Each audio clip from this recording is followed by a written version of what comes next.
All right, for this problem, we have an angle of 30 degrees here. Our radius of the track is 200 meters, and the coefficient of static friction is 0.5. I'm going to establish my axes as this direction, x and y. So we have a normal force perpendicular to the plane, weight, mass times gravity going down, and the force of static friction, Fs. So the normal force will form two vectors to line up with our xy. This vertical one will be n cosine theta, because this theta is the same as this one. And this force will be n sine theta. This static friction force will be, since this is also theta, so it will be Fs cosine theta, and this downward force will be Fs sine theta. So from that, we know that the sum of the forces in the y direction are going to equal to 0, which will give us n cosine theta minus the static friction force, sine minus mg, equals 0.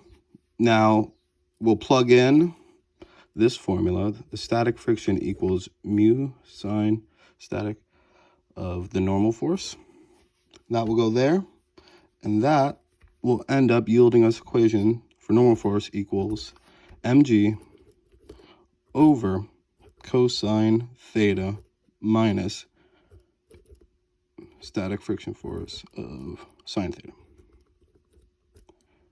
And that was from plugging that equation in and solving for n. So now we know the sum of the forces in the x direction are equal to mv squared over r. And that would mean that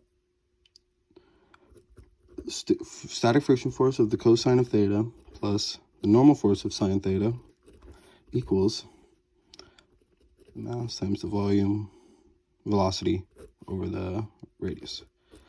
All right. So then we'll plug in mu n cosine theta plus n sine theta equals m.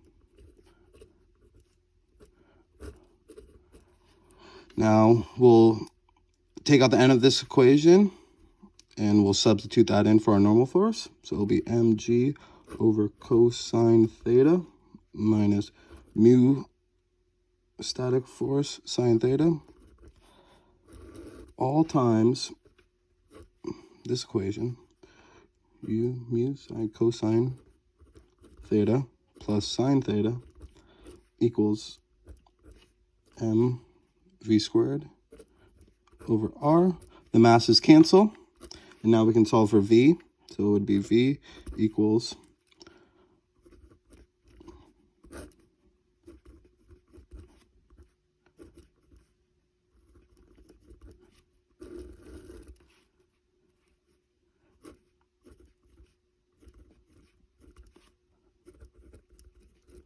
and that's all under the square roots.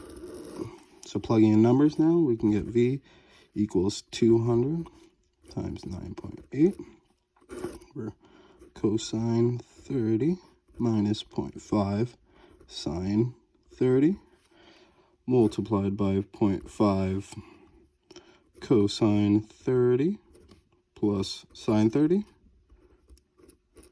all under the square root. And that gives us a final velocity of 54.5 meters per second. Now, this normal force, or this coefficient of the normal, a vector of the normal force, I should say, this n cosine theta, this is what is keeping us on the track. And this n sine theta force is what is moving us around the track. So, yeah.